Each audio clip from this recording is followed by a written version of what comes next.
Everyone, कशा आहात तुम्ही सगळे? मजेत ना? तसा तर हा व्लॉग होता इंडिया ट्रिपचा. अभिला जुलै महिन्यामध्ये सुट्ट्या लागलेल्या होत्या, समर वेकेशन. तर त्याच्यामुळे आम्ही उन्हाळ्याच्या त्या सुट्ट्यांसाठी आम्ही घरी जाणार होतो आणि घरच्यांनाही भेटायचं होतं. तो दिवस खासही होता कारण आम्ही भारतात म्हणजेच आमच्या घरी जाणार होतो तब्बल 2.5 वर्षानंतर. सकाळी लवकर उठलो. घड्याळाचे काटे दाखवत होते की 4 वाजले. अरे उठा.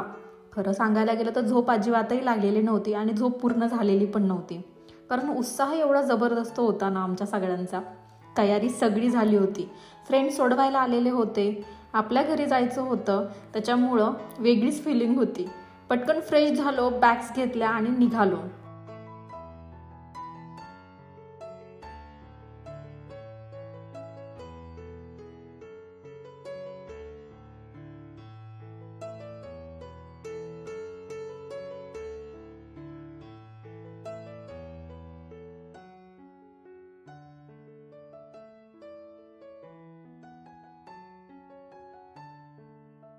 पहाटचे 5 वाजलेले होते आणि त्याच्यामुळं बाहेर एकदमच काळोख होता. रस्त्यावर फारशी गर्दी पण नव्हती. भारी होती खरं तर ती पहाट. सगळ्या बिल्डिंगच्या अशा लाईट्स आहे ना, अशा झगमग झगमग दिसत होत्या. आणि आम्ही त्यानंतर एअरपोर्टवर साधारण 30 मिनिटाच्या ड्राईव्ह नंतर पोहोचलो.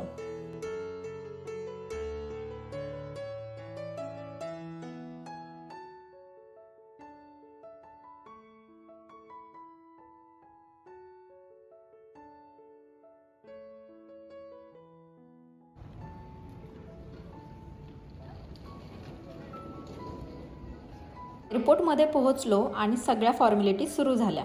लगेज चेकिंग, पासपोर्टची चेकिंग, इमिग्रेशन, सगळं थोडं थोडं थकवणारच होतं. पण घरी जाणार याचाच विचार उत्साह बनवत होता. समर वेकेशन असल्यामुळं एअरपोर्टवर खूप गर्दी होती. सगळ्यांचे काही ना काही प्लॅन होते. त्यांची एक वेगळीच एक्साइटमेंट होती. मजा येत होती ते बघताना. सगळीकडचं वातावरण अगदी वेगळंच होतं. आमची कनेक्टिव्ह फ्लाईट होती, सो पहिली जी फ्लाईट होती अगदी वेळेत होती. त्याच्यामुळं आम्ही बाकीच्या फॉर्मॅलिटी सगळ्या कंप्लीट केल्या आणि आमच्या जागेवर जाऊन, म्हणजेच आमच्या जो गेट नंबर होता तर तिथं आम्ही जाऊन पोहोचायचा विचार केला आणि तिथं जाऊन मस्तपैकी आराम करू म्हटलं. कारण आम्ही साधारण अर्धा तास तरी लवकर पोहोचलेलो होतो, त्याच्यामुळं सगळं काही वेळेत सुरू होतं.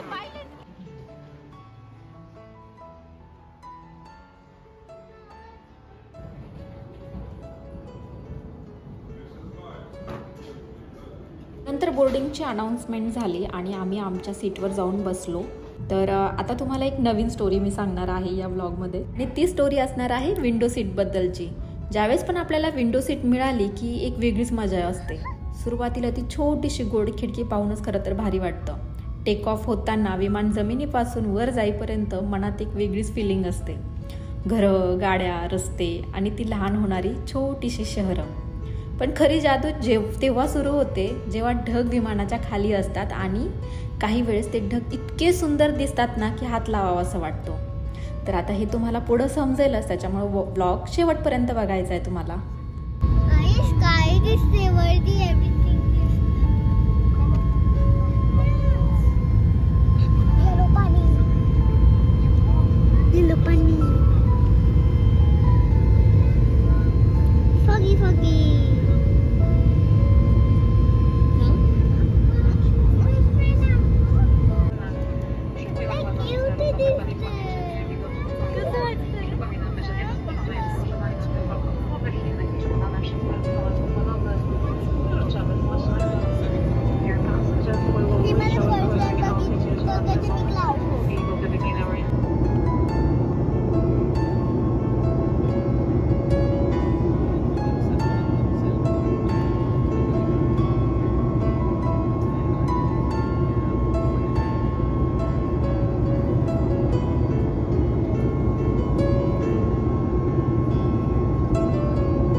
पहिल्या फ्लाईटमधून उतरल्यानंतर आम्हाला पुढच्या फ्लाईटसाठी साधारण 6 तास तरी वाट बघायची होती. त्याच्यामुळं मुलांना तिथं टाईम घालवणं कसं होईल काय होईल याचं टेन्शन होतं. पण खरं तर एअरपोर्टवर या गोष्टींची सगळी सुखसुविधा असतात. मुलांना खेळण्यासाठी खूप साऱ्या गोष्टी असतात आणि त्याच्यासोबतच खाण्यापिण्याचे तर ऑप्शन भरपूर सारे असतात. पण मग आम्ही तिथं मॅकडीमध्ये गेलो आणि थोडंसं खाल्लं आणि त्याच फ्लाईटमध्ये आमचे काही फ्रेंड्स पण होते. त्याच्यामुळं ते भेटले आणि थोड्याशा गप्पा टप्पा झाल्या आणि फायनली शेवटी बोर्डिंगची अनाऊन्समेंट झाली.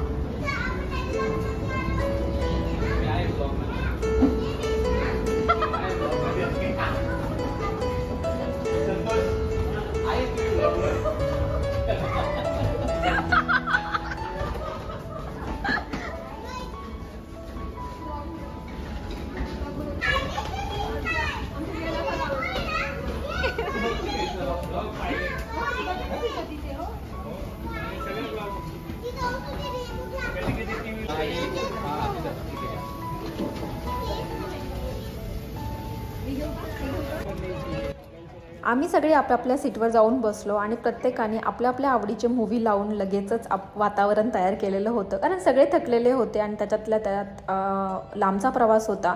त्याच्यामुळं प्रत्येकाने मूव्ही लावला आणि एंटरटेनमेंटसाठी थोडंफार नको का, झोप तर काही येत नाही जास्त करून, पण मग ठीक आहे थोडंफार झोपायचं पण असतं. कारण ऑलरेडी आपण ट्रॅव्हलमध्ये एवढे टायर्ड झालेलो असतो की झोप पण लवकर लागते.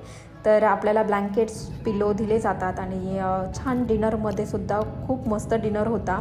तर आता याच्यामध्ये काय काय स्पेसिफिक काय काय होतं हे सगळं सांगत नाही बसत मी.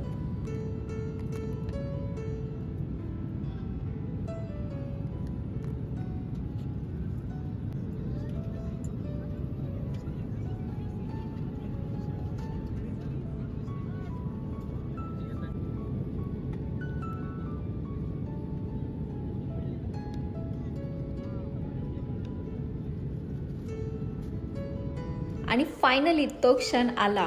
मुंबईत विमान लँड झालं आणि आमच्या सगळ्यांची एक्साइटमेंट तुम्ही पाहू शकता. फायनली पोहोचलो मुंबईमध्ये.